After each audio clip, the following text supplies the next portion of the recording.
Olá, meus amigos, sejam bem-vindos. Sou José Marcelo Penteado, médico do trabalho, perito judicial, sócio proprietário do Instituto de Imersão e da MedSafe Solution, que produz softwares para perícia médica, softwares para saúde ocupacional, etc. e tal. Nós vamos estar conversando com vocês aí hoje nessa aula sobre um tema que é de extrema importância. Nós vamos falar sobre a proteção do trabalhador em um ambiente insalubre. E o que seria, então, um ambiente insalubre? Insalubre é aquilo que é capaz de causar doença. Então, toda vez que você for pensar nesta palavra insalubre, coloque na sua cabeça assim, é aquilo que é capaz de causar uma doença. Então, a exposição a um ruído. Se essa exposição ao ruído estiver acima de 85 decibéis, para 8 horas de trabalho, ele é capaz de causar uma perda auditiva. Se ele é capaz de causar uma perda auditiva, ele é um ambiente que eu tenho uma exposição insalubre, não é isso? Se eu tenho uma exposição aí, a vibração corporal total, acima de 1,1 metros por segundo ao quadrado, a vibração tem que ser medida também quantitativamente. Ela é capaz de produzir danos à coluna lombar. E aí, então, ela é considerada insalubre, né? Uma exposição à umidade, por exemplo. Então, vai depender de quanto de água eu estou exposto e qual o tempo de exposição que eu tenho. Aí a avaliação ela é qualitativa, mas eu tenho que ter a minha cabeça uma ideia quantitativa e de tempo de duração, por exemplo. Afinal de contas, tomar banho é insalubre? Não é, muito pelo contrário. E quando a gente toma banho, a gente gasta lá, dependendo do seu chuveiro, 150 litros de água, 200 litros de água, né? Dependendo do tempo que você vai... Você fica numa piscina, entra na piscina o dia inteiro, fica molhado lá, né? Quanto tempo que você fica na piscina? Isso é insalubre? Não é. O que eu vou falar de insalubridade para a umidade, por exemplo? É quando eu tenho mãos de imersão e pés de imersão, quando enruga e racha e eu vou ter entrada de micose. Então, não é o simples contato com a água que eu vou considerar insalubre, mas é a capacidade desse tempo de exposição, quantidade de água, etc. e tal, se ele é capaz de fazer mãos de imersão ou se ele é capaz de fazer pés de imersão. A exposição a uma poeira vegetal. Então, assim, poeira da madeira, ela é capaz de causar doenças? Sim, a poeira vegetal, a poeira da madeira, ela causa asma ocupacional. Algumas madeiras, carvalho americano, se eu não me engano, elas também são consideradas cancerígenas para o pulmão. Então, assim, a exposição à poeira da madeira pode causar câncer em pulmão. A poeira do algodão, né, é capaz de causar doença insalubre? Sim, a poeira do algodão é insalubre. Por quê? Porque ela causa piscinose, né? A farinha de trigo causa a famosa asma dos padeiros, muito comum na França, pãozinho francês, lembra daquela história? Então a poeira do trigo ela é insalubre? Sim, ela é insalubre, ela causa a asma dos padeiros. Ô Penteado, você ficou maluco? O que aconteceu? Como assim você está falando que poeira de madeira é insalubre? Lógico que não é, eu nunca paguei insalubridade por causa dessa poeira de madeira, eu nunca paguei insalubridade, padaria vai pagar insalubridade. Não existe isso, você pirou na batatinha aí, cara. Meus amigos, insalubre é uma coisa, adicional de insalubridade é outra coisa, e aposentadoria especial é outra coisa. Nós não podemos confundir um ambiente insalubre com adicional de insalubridade. São duas coisas distintas. Sim, a exposição por ruído acima de 85 decibéis ele é um ambiente insalubre e está prevista nas normas regulamentadoras, em especial a norma regulamentadora 15, que vai dar adicional de insalubridade em grau médio para quem estiver exposto ao ruído sem as medidas mitigatórias neutralizadoras necessárias, incluindo o uso de equipamentos de proteção individual.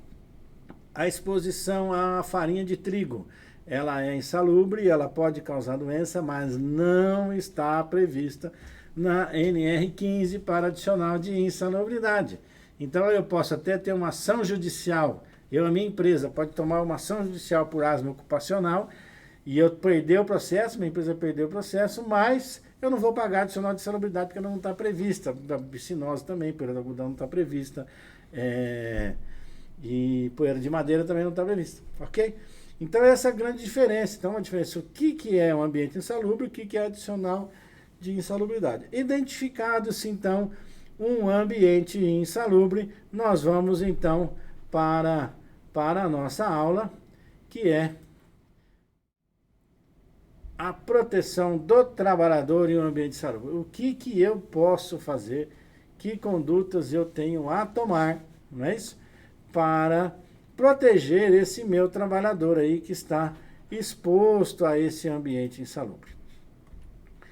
A CLT diz então que, constatada a insalubridade, etc. e tal, que está prevista lá na norma regulamentadora, a eliminação ou neutralização dessa insalubridade ocorrerá com a adoção de medidas que conservem o ambiente de trabalho dentro do limite de tolerância. Então, primeira coisa que eu vou ter é isso aí. É os famosos EPC, Equipamentos de Proteção Coletiva, ou tomar alguma medida administrativa. Então, eu dei o exemplo lá da vibração, por exemplo, né? Ou do ruído mesmo. Eu sei que exposição, eu tenho uma exposição ao ruído de 90 decibéis. A exposição ao ruído de 90 decibéis, se eu não quiser entregar protetor, eu não preciso, mas ele não pode ultrapassar 4 horas de exposição. Então eu faço uma medida administrativa e falo assim, ele está exposto a 90, mas ele só vai trabalhar 2 horas nesse setor, depois ele vai trabalhar em outro local. Então eu tive uma medida administrativa, que ele não vai ter problema de perda auditiva nem nada com relação a isso. Ou o mais ideal, que é óbvio, claro, eu tenho que chamar um engenheiro de segurança, um engenheiro, né, da área acústica, que vai lá na minha máquina e vai fazer a proteção do ruído da máquina. E aí eu tinha um ruído de 90, eu não tenho mais porque eu protegi o ruído da máquina e acabou o ruído, acabou meu problema, acabou tudo, vida que segue, feliz da vida. Não consegui, chamei o engenheiro falou assim, ih, rapaz, penteado, isso aí não vai dar certo não, nós não vamos conseguir eliminar nada disso não. Então aí eu vou ter que utilizar partir para o item 2 dessa CLT, que é a utilização de equipamentos de proteção individual ao trabalhador que diminuam a intensidade do agente agressivo aos limites de tolerância, abaixo dos limites de tolerância, não é isso? A nova NR1, que nós estamos falando agora de gestão de riscos ocupacionais, de programa de gestão de riscos ocupacionais, vai trazer no seu item 1.5.1, controle dos riscos, 1.5.5.1, medidas de prevenção. Tudo isso que a gente falou de medidas aí para eliminar, reduzir ou controlar o risco, etc. e tal, no item 1.5.5.1.2, vai chegar lá e falar assim, vou ter que tomar medidas de caráter administrativo, que é o que a gente comentou agora, e está escrito aí, utilização de equipamentos de proteção individual. E aí, o que é eficaz, né? Nós vamos falar agora de eficácia de uso de EPI. Então, o que é eficaz? O que significa esse termo eficaz? Eficaz é tudo aquilo que tem eficácia. Puxa vida. Que tem a virtude ou o poder de produzir em condições normais e sem necessitar de nenhum outro auxílio o determinado efeito a que eu preciso. Então, eu tenho um protetor auditivo e eu só de colocar o protetor, está tudo certo, ele vai ser eficaz e vai garantir a não aparecimento de perda auditiva no trabalhador. Ele é bom ou ideal para causar o resultado pretendido e produz o efeito desejado. Então, quando eu vou falar de eficácia de uso de EPIs, então o que eu tenho? É aquele que tem capacidade de evitar o aparecimento de doença ou lesão no trabalhador. O que não é este chinelinho, este chinelinho que está aqui, deixa eu ver, não, para apontar aqui, né? Não é este chinelinho que está aí mostrando para vocês, não é isso? Então, eficaz é aquele que tem a capacidade de evitar o aparecimento dessa lesão ou doença no trabalhador.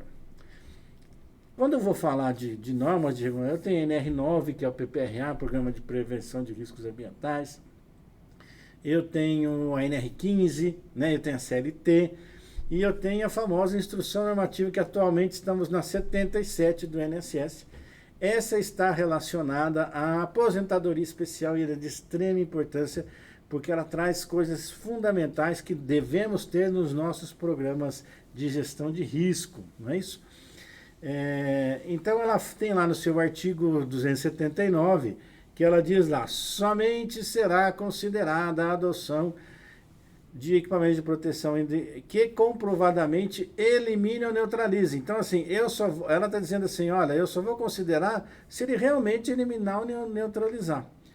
E para fazer tudo isso, eu vou ter que olhar a hierarquia estabelecida lá na NR9, que está relacionada ao que eu falei, primeiro EPC para depois EPI, das condicionações. E olha só isso aqui. O que é isso aqui, doutor? É o uso ininterrupto do EPI. Ou seja, que ele, durante todos os anos que ele trabalhou numa empresa, ele não deixou de usar em momento nenhum os equipamentos de proteção individual.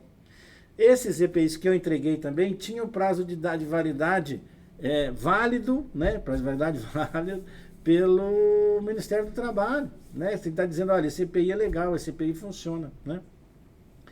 E esse item 4, que nós vamos bater muito nele, que é a periodicidade de troca.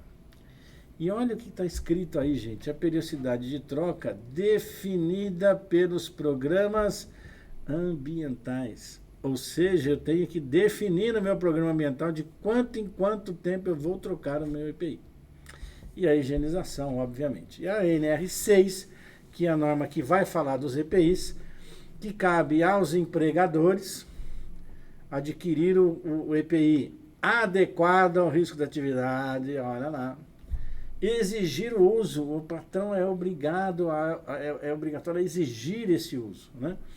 Se o trabalhador não utilizar o protetor, tem que dar advertência oral, verbal, advertência por escrito e até demissão por justa causa. Tem que comprovar que eu exijo o uso desse equipamento de proteção individual.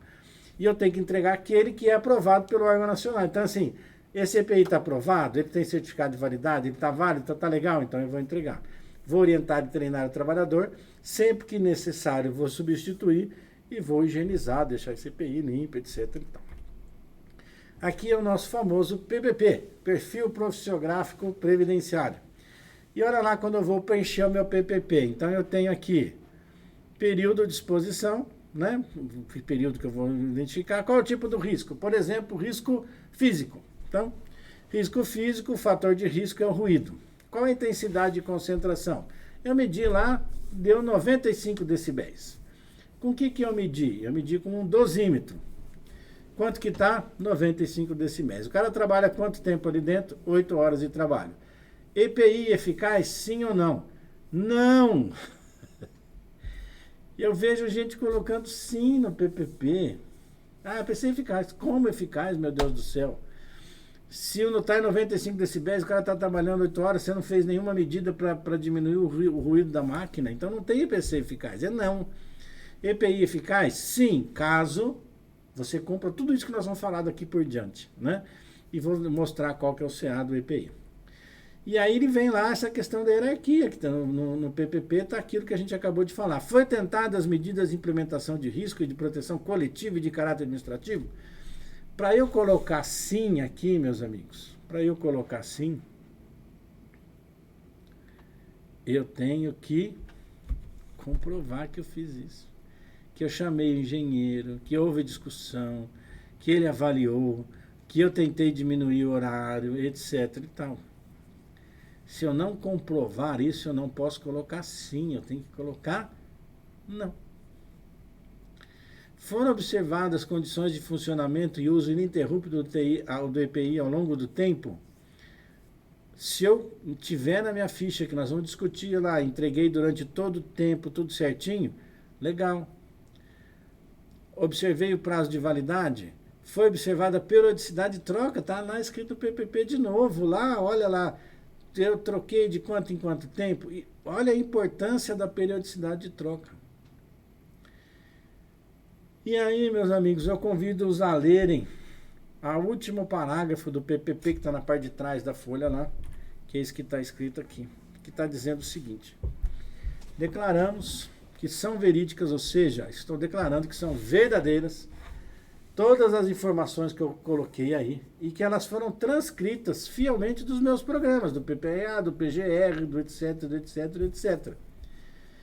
Se eu não estou escrevendo aquilo, se eu estou escrevendo uma coisa aqui que não é verdade, que não está escrito no meu PGR, no meu PPRA, o que vai acontecer comigo? Cadeia. Por quê? Porque é prestação de informações falsas em documento público, que constitui crime de falsificação, previsto no artigo 297 do Código Penal. Tem muita gente que era para ser presa, gente, se for para levar no pé da letra isso aqui. É muito PPP errado, é muito PPP sem PPRA, sem LTCAT, sem nada. Uma LTCAT dizendo uma coisa, PPP escrito outra. E era para ter muita gente presa no Brasil, né? Então tomem cuidado, tá? Muito bem. Então o que eu tenho que fazer como empresa agora? Então eu sou empresa, vou proteger o trabalhador. O que eu vou fazer? Vou comprovar o fornecimento de EPI. Como que eu comprovo que eu entreguei o abençoado do EPI? Com a ficha de entrega do EPI, que é isso que está aí, ó. Ficha de entrega de EPI. Então vai estar o nome do fulano, o setor de trabalho, etc e tal, e vou colocar lá o equipamento que é o CA deste equipamento, quantos que eu entreguei para ele, a data da entrega e a assinatura. Tem que ter pelo menos isso, né? A ficha de entrega de todo o contrato de trabalho dele. E aí eu peço um favor para ter empresa que faz assim, entrega, dá um papelzinho, entrega, aí ela guarda na gaveta. Pega outro papelzinho, assina e guarda na gaveta, só que guardou em gaveta diferente. Aí ela tem 150 funcionários, confunde todos os papelzinhos, perde metade, e aí chega na hora da gente fazer a defesa para a empresa, não tem nada, não tem comprovação de nada, né? Então é uma ficha, faz uma ficha só, etc e tal, mas nós vamos mostrar para vocês ao final dessa aula um software para controle disso tudo, que vai facilitar muito a vida do engenheiro de segurança, do técnico de segurança, vai facilitar a vida aí do empresário, né? Mesmo daquelas empresas pequenas que não conseguem controlar. Segundo passo, a empresa deve fornecer então um EPI de qualidade. Olha lá, a empresa deve fornecer ao trabalhador somente EPI aprovado pelo órgão nacional competente em matéria de segurança e saúde do trabalho, ou seja, o EPI deve ter o CA, Certificado de Aprovação. E aí, como que eu faço para descobrir isso? Eu tenho que entrar lá no site do Ministério do Trabalho e Emprego. Está aí embaixo aí, dizendo para vocês, lá embaixo, aqui, bem embaixo aqui, né, da tela aqui, CA EPI.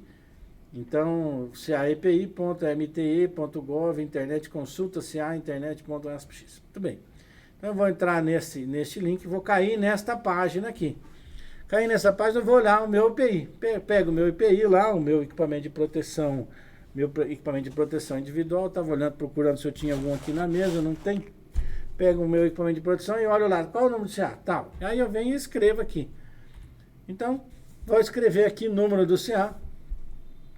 Por exemplo, número 5745. Vou clicar em consultar. Consultar. Ele vai pensar um pouquinho, vai processar e vai aparecer lá. Então, 5745 vai aparecer então o número do CA, a empresa 3M do Brasil, etc e tal. E eu vou aqui neste cantinho aqui, né, onde foi a mãozinha, né? Então tá bem lá no cantinho, bem no cantinho finalzinho lá, na mãozinha. Vou clicar. Clico aqui, ele vai processar mais um pouquinho e vai abrir lá tudo que tem o EPI. Aí eu falo assim, aqui nessa parte da frente já tem o que é necessário, mas vai lá clica em visualizar o CA e vai aparecer aí então, numa janela pop-up, esse arquivo em PDF. Eu vou lá em cima e clico em download. Faço o download desse arquivo e aparece isso aqui. Olha que coisa mais linda. Então aparece esse documento para mim que eu vou anexar no meu PGR, vou deixar arquivado esse meu documento em PDF, né? E ele vai me dizer lá que então esse CA é o número 5745. Ele tem validade, nós estamos em novembro de 2021, ele tem validade até março de 2024, então na data de hoje ele está válido. Então eu tenho um CA válido, né? E o que ele é? Ele é um protetor auditivo. Para que ele serve? Obviamente, proteção do sistema auditivo do usuário contra níveis de pressão sonora elevados. Muito bem. E ele protege quanto esse EPI? Eu vou lá embaixo, tá lá NRRS-F, que é o nível de redução do ruído de 19 decibéis. Então, ele protege 19 decibéis. Muito bem. Então, guarda isso na cabeça. E eu vou falar assim, terceiro passo, esse EPI tem que ser adequado ao risco. Ele realmente neutraliza o risco? Então, esse 5745 é esse que está aí esse que está na telinha aí para vocês, né? É um protetor auditivo silicone, laranja, Pomp Plus da 3M, e o funcionário, lembra que eu falei que estava exposto a 95 decibéis? Então 95 decibéis menos 19, que é o quanto a gente acabou de ver que ele protege, vai dar 76, ou seja, ele está abaixo do limite de tolerância. O limite de tolerância para ruído é 85 decibéis, e maravilhosamente ele está abaixo do nível de ação de 80 decibéis.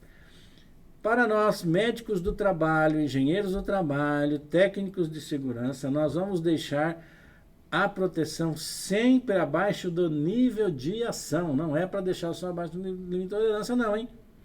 Então, nós vamos deixar sempre abaixo. Sempre que for fazer avaliação, vou encontrar um EPI que faça a proteção abaixo do nível de ação.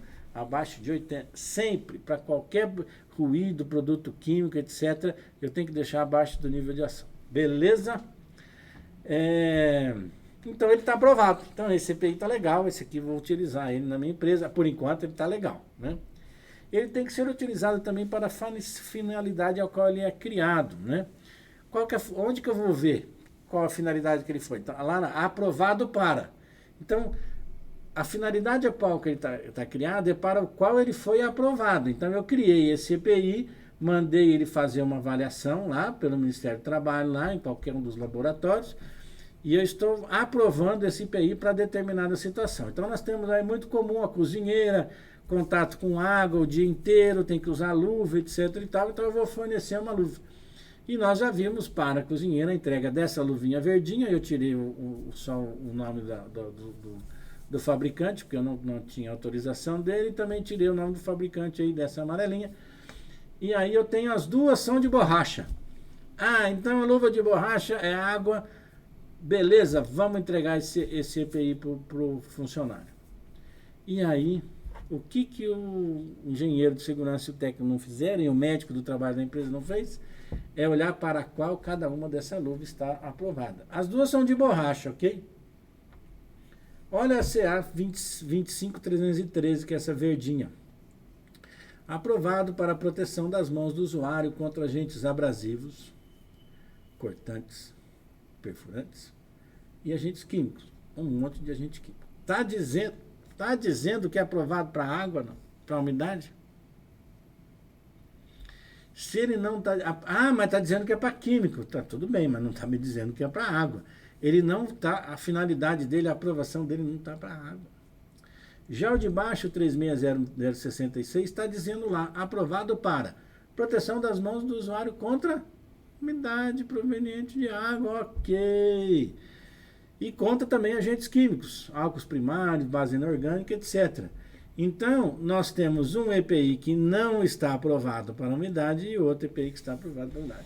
Meus amigos, tem que olhar, tem que ler a ficha, ver todos, cada EPI que vocês vão ter na sua empresa, vocês vão ter que estar vendo se ele está adequado.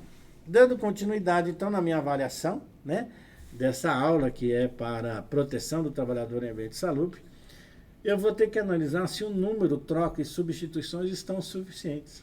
Por quê? Porque a NR6 fala isso. Substituir imediatamente quando danificado.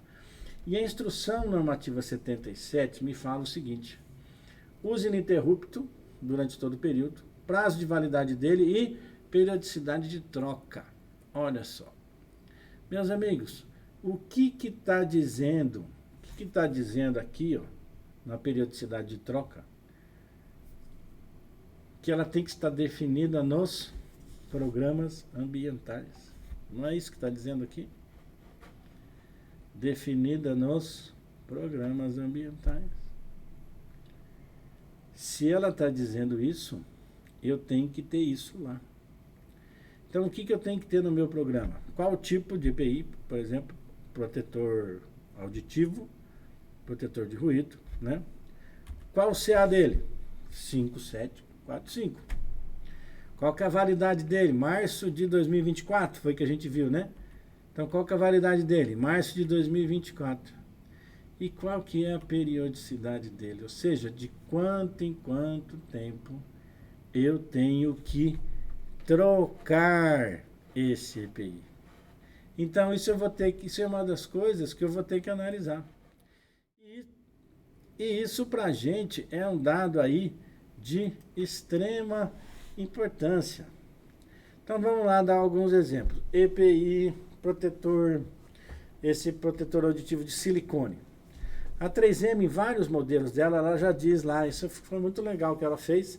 Ela coloca lá assim, esse protetor ele tem validade de 14 dias, de 60 dias, de 90 dias, após aberto. Então, ela nem considerou o ambiente de trabalho, mas ela diz o seguinte, se abrir o protetor, 90 dias você tem que trocar. Então, isso já está lá no fabricante e eu vou ter que seguir o que o fabricante me disse.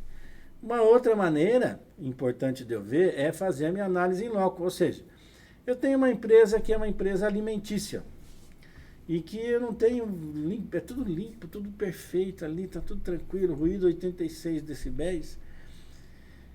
Eu vou fazer uma análise e vou falar assim, poxa, se eu trocar de 4 em 4 meses está tranquilo, né? O protetor está sendo preservado, vou conversar, fazer uma enquete com esses alunos, com esses funcionários, né? De quanto em quanto tempo vocês estão trocando, por que acha que tem que trocar, que horas que você acha, com quanto tempo você acha que tem que fazer bem, faz uma avaliação de cada um para eles aí. Agora eu tenho um mecânico, né, uma indústria que tem graxa, produto químico, etc e tal. Esse meu EPI de silicone vai durar 4 meses? Não, absolutamente não vai, né? 15 dias já foi pro pau, no máximo eu tenho que trocar. E aí isso eu vou ter que definir no meu programa ambiental. E aí eu chamo a atenção para vocês, anotem no caderninho. Se eu tenho que definir no meu programa ambiental, depois eu tenho que seguir isso. Eu tenho que comprovar na minha ficha que eu estou trocando a cada 60 dias, a cada 90 dias, a cada 15 dias, né? O protetor descartável, né? O protetor de espuma. O protetor de espuma, ele é descartável. Aí a empresa diz, então, protetor de espuma descartável eu troco a cada semana. Abençoado, ele é descartável. Descartável usou, joga fora. No dia seguinte você tem que dar outro. Não existe descartável a cada 15 dias, a cada uma semana, a cada 30 dias, né? Máscara descartável é descartável. Protetor tipo concha. Então aí você vai trocar de quanto em quanto tempo? 6 meses, 1 ano? Você vai avaliar, né, de cada um e vai seguir isso dentro do seu programa ambiental, né? As máscaras. Vai depender de cada máscara. E com relação à máscara aí, nós temos um dado muito importante aí, que as empresas, na verdade, acabam não seguindo adequadamente as questões aí relacionadas à máscara. Aqui é um exemplo de uma ficha de uma máscara. Vocês estão vendo ali uma figura embaixo, é um pintor. Essa máscara que está no pintor não é necessariamente aquela que está lá em cima não, tá? Então eu só peguei uma foto no pintor aí e coloquei e peguei uma ficha de uma máscara lá. Muito bem. Então nós temos lá, olha lá, que legal. Máscara é um CAS 4115, 4115. Opa, que bom. Qual a validade dessa máscara? A validade dela é maio de 2025. Nós estamos em novembro de 2021, ela está válida. Então ela tem CA e ela está válida. Para que essa máscara foi aprovada? Então eu tenho aqui embaixo, né? Então é um respirador purificador de ar, é um respirador semifacial, né? Então ele está aprovado para proteção das vias respiratórias contra inalação de partículas, etc., quando utilizado com filtros mecânicos ou combinados e contra gases e vapores quando utilizados com filtros químicos ou combinados. Opa, essa máscara é legal. Então, olha, entreguei uma máscara com CA, com prazo de validade, que ela serve para o meu pintor. Estou trocando ela no período, vou mandar trocar os filtros aí a cada 15 dias, vou trocar a máscara a cada 6 meses. Maravilhoso, feliz da vida, sou um grande engenheiro, sou um maravilhoso técnico de segurança, sou um espetacular médico do trabalho, que cuido da saúde dos meus trabalhadores, porque eu segui tudo, assisti a aula do penteado, segui tudo que tinha que seguir, tá tudo certo. Não. O que as pessoas não leem? Não leem essa observação aqui embaixo. Esta observação aqui embaixo. Vou colocar numa letra maior para a gente poder ler de novo. E olha a carinha do trabalhador feliz da vida, porque ele vai ganhar o titular de salubridade, apesar disso tudo que você falou. Para adequada utilização do equipamento de proteção respiratória, devem ser seguidas, observadas as recomendações da onde? Da Fundacentro, contida em qual publicação? No Programa de Proteção Respiratória. Recomendação, seleção e uso. Pessoal, está escrito aqui, ó, adequada. Então, para o meu EPI ser adequado, eu tenho que ter o meu Programa de Proteção Respiratória. Programa de Proteção Respiratória, tudo isso aí. Inclusive até a questão da barba, lembra? Tem lá, ó, uso do respirador e política da barba. Você baixa na internet. Nós tivemos um processo judicial que eu era assistente da empresa e a advogada entrou com dano moral porque a empresa mandou o cara tirar a barba porque não podia trabalhar com barba. E é um absurdo que a empresa fez, mandou ele retirar a barba. Eu falei, mas ele usava máscara. A empresa... Aqui o que aconteceu? A empresa não tinha o programa de proteção respiratória, instalou o programa de proteção, quando instalou essa proteção, passou a fazer tudo certo, inclusive a polícia da barba, e falou assim, ó, ou você tira a barba, ou nós vamos ter que mudar você de função, ou quiçá, né, ser desligado, porque não tinha jeito, né. Então ele foi obrigado a tirar a barba mesmo, então tem tudo isso. E aí eu vou ter um monte de coisa lá, treinamento, não vamos entrar nesses detalhes, e o importante é o tal do ensaio de vedação. Então o ensaio de vedação é o teste de vedação da máscara, é um dos itens necessários, não é assim, vou fazer se der. Não, ele é obrigatório, né? Necessário, que é necessário, tem uma visão de obrigação do PPR, né? Todo usuário de respirador com vedação facial deve ser submetido ao ensaio de vedação para determinar se o respirador está se ajustando bem ao seu rosto. Gente, tem uns caras que tem o rosto redondo que nem o meu, tem outro que tem o rosto mais fino, mais longilíneo, tem um que tem mais osso aqui, né, exposição, tem um mais queixudo. Então cada um tem um tipo de rosto, não é isso? Então eu vou ter que avaliar, olha lá, as coberturas das vias respiratórias com vedação facial somente proporcionarão proteção adequada se vedarem de modo satisfatório a face do usuário, isto é, se forem aprovados no ensaio de vedação. O resultado do ensaio de vedação deve ser usado como, entre outros parâmetros, na seleção do tipo, modelo e tamanho do respirador para cada usuário. Se o cara é pequenininho, botar uma máscara grandona, vai entrar, não tem jeito, né? Então eu tenho que fazer esse ensaio de vedação. E como que ele é feito? Essa foto aqui foi autorizada pelo profissional médico que nos encaminhou, muito legal. E ele está dizendo lá, o condutor de ensaio, então eu vou colocar a máscara no cara e vou colocar esse capote aí em cima da cabeça dele. Então eu tenho a máscara, eu tenho o capote e vou instilar, então eu vou dispersar o agente no ar.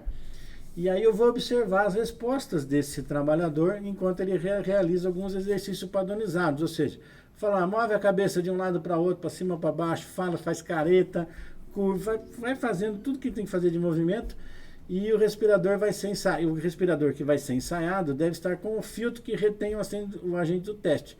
Então se eu usei sacarina, se eu usei Bitrex, se eu usei o óleo de banana, etc. Então ele vai falar, estou sentindo cheiro de banana, gosto de banana, estou sentindo cheiro de não sei o quê, ou não estou sentindo nada. Então aí, não estou sentindo nada, beleza, então foi para aprovado. Para você, esse é o legal, esse é o ensaio de vedação, que, repito, é um item obrigatório. Além disso, olha lá, orientar e treinar os trabalhadores e com relação ao uso adequado, guarda e conservação e responsabilidade. Lá é treinamento, tem que ser registrado, tá?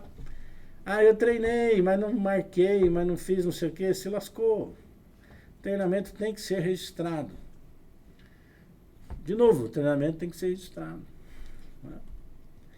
Então, para eu comprovar aí, para ser eficaz o meu uso de EPIs, eu vou ter que seguir tudo isso que está aí, ó, comprovar o fornecimento através da ficha de entrega, no meu EPI tem que ter CA, ele tem que estar válido com esse CA válido, ele tem que ser adequado ao risco, eu vou ter que avaliar se está tudo certo, se para o que ele está aprovado, pelo tanto que ele está, eu vou ter que avaliar se ele está adequado.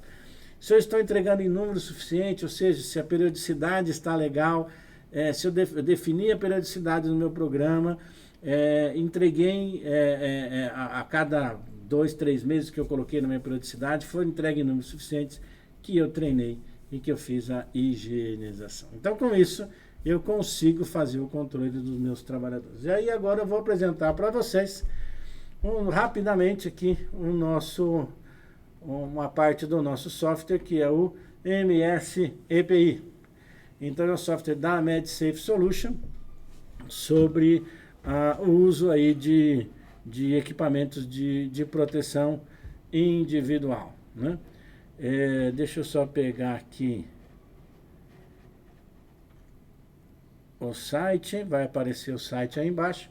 O site da MedSafe é esse medsafesolution.com.br. Então você vai entrar no site, vai entrar lá no local de soluções. Então aqui eu tenho soluções do site. Então eu vou clicar em soluções e vou entrar, tem vários, aí vocês vão ver lá o programa MS Ergo, MS Laudo, tem um monte de coisa dos nossos softwares lá, incluindo o MS EPI, o MS Live, que é a lista inicial de verificação ergonômica, muito legal agora para análise preliminar, análise ergonômica preliminar, e tem lá o MS EPI. Você vai falar, ei, doutor, mais um programa, doutor, que eu vou ter que gastar minha empresa já gasta horrores, não sei o quê, por que eu vou gastar com mais um programa tal? Meus amigos, olhem só o valor mensal para você controlar todos os EPIs de todos os funcionários da sua empresa. R$57. Com isso você não vai perder processo nenhum de salubridade e principalmente vai proteger adequadamente o seu trabalhador. E o que é esse software? Rapidinho, tá? Vocês não vão perder muito tempo aqui não, só para mostrar para vocês. Eu tenho aqui o dashboard, quando eu entro, né, no